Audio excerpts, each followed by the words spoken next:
ಎಲ್ಲರಿಗೂ ನಮಸ್ಕಾರ. ಇಲ್ಲಿ ಏನು ಅಂದ್ರೆ ಮೊದಲನೇದಾಗಿ ನಾವು ನಮ್ಮ ಓಟಿನ ಬೆಲೆನ ನಾವು ಅರ್ಥ ಮಾಡ್ಕೊಂಡಿಲ್ಲ. ಇವಾಗ ರೈತರು ಬೆಳೆ ಬೆಳೆದಿದ್ದನ್ನ ಮಾರಾಟ ಮಾಡಿದ್ರೆ ನಿಮಗ್ ಬರುತ್ತೆ ಲಾಭ, ಬೇರೆಯವ್ರಿಗೆ ಬರುತ್ತೆ.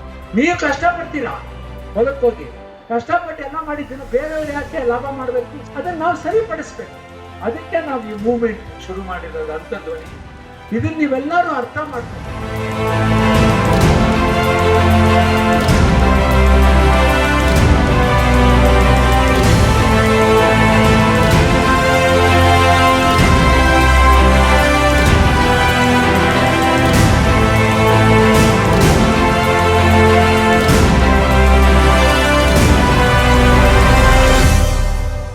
ನಾವು ನಮ್ಮ ಮತವನ್ನ ಮಾರಿಕೊಳ್ಳದೆ ಒಬ್ಬ ಒಳ್ಳೆ ವ್ಯಕ್ತಿಗೆ ಚಲಾಯಿಸಿ ನಮ್ಮ ಗ್ರಾಮಗಳಾಗ್ಲಿ ನಮ್ಮ ತಾಲೂಕಿನಾಗ್ಲಿ ಉದ್ಧಾರ ಮಾಡೋದು ಬಿಡೋದು ನಮ್ಮ ಕೈಲಿದೆ.